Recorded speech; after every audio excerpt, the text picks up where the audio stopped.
Assalamualaikum warahmatullahi wabarakatuh. Alhamdulillahirabbil alamin wa bihi nasta'in wa ala umuri dunya waddin. Wassalatu wassalamu ala asyrofil anbiya'i wal mursalin wa ala alihi wa sahbihi ajmain, amma ba'du. Perkenalkan, saya Dafa dari SD 6 Padewakang yang akan berkisah tentang Nabi Musa. Kisah Nabi Musa di Mesir pada masa kepemimpinan Raja Firaun. Suatu ketika Raja Firaun bermimpi melihat Mesir dibakar oleh api-api. Karena ketakutannya, Firaun pun mengatakan bahwa semua bayi laki-laki yang ada di sana harus dimusnahkan. Kemudian mendengar kabar tersebut, ibu Musa panik karena akan melahirkan anaknya. Pada suatu ketika Allah menurunkan ilham yang berkata, "Susuilah anakmu Musa. Jika kamu khawatir, maka hanyutkanlah di sungai Nil." Kemudian Allah memerintahkan kepada ibu Musa untuk meletakkannya di dalam peti dan menghanyutkannya ke sungai. Tatkala kedatangan pasukan Firaun, setelah dia larungkan di sungai Nil, Yukaibid atau ibu Nabi Musa memerintahkan kakak Musa untuk mengikuti kemana perginya peti tersebut. Pada saat itulah keajaiban muncul, karena peti Nabi Musa ditemukan oleh istri Firaun yang bernama Asia. Firaun memang raja yang kejam, tapi ia sangat sayang terhadap istrinya, sehingga ia menuruti keinginan Asia untuk merawat Nabi Musa.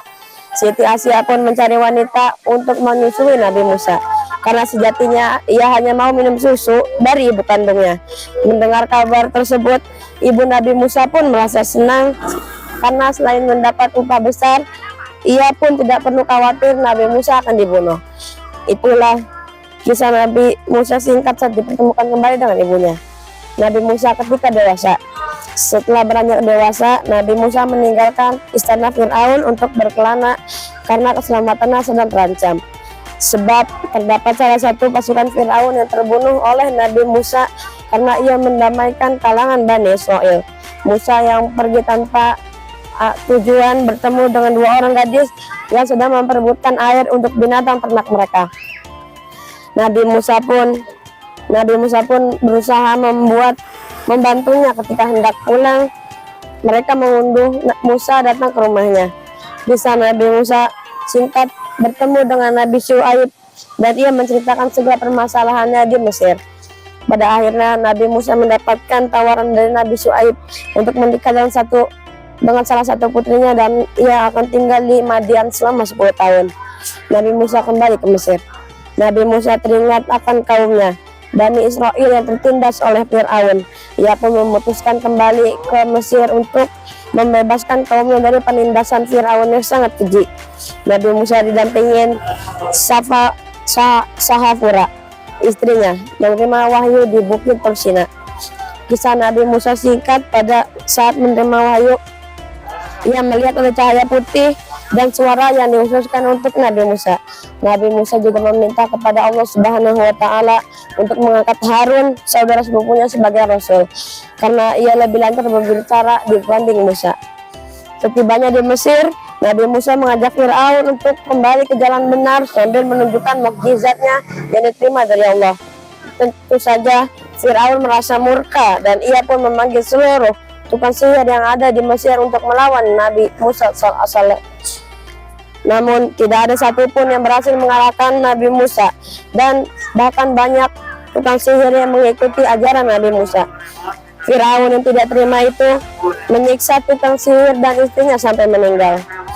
Firaun tenggelam di Laut Merah. Kisah Nabi Musa singkat yang ditentang keras oleh Firaun membuat Musa memutuskan untuk berpindah tempat ke tempat lainnya. Namun ternyata ia telah dikejar oleh pasukan Firaun yang berjumlah sekitar 1 juta orang, sedangkan pengikut Musa hanya 600 ribuan orang. Sesampainya rombongan Nabi Musa di hadapan Laut Merah, Allah memerintahkannya untuk membukakan tongkat ke permukaan laut. Atas kuasa Allah Subhanahu wa Ta'ala, air laut merah dengan ombak tergulung berubah menjadi laut terbelah yang mencengangkan mata. Nabi Musa dan rombongannya segera melanjutkan perjalanannya, tibalah di daratan. Setelah pasukan Fir'aun yang masih di tengah lautan akhirnya tenggelam tanpa ada yang selamat. setelah Nabi Musa memukulnya kembali ke tongkat laut. Dari kisah Nabi Musa ini ada hikmah yang perlu kita pelajari, yaitu yakinlah kepada Allah Subhanahu wa Ta'ala, maka Allah akan memberikan kejaminan untuk rezeki kita. Seperti halnya Nabi Musa yang awalnya ditelantarkan di sungai hingga ia menjadi rasul yang membebaskan rakyat Bani Israel dari kejinya Raja Fir'aun. Sekian dari saya, mohon maaf jika ada salah kata. Wassalamualaikum warahmatullahi wabarakatuh.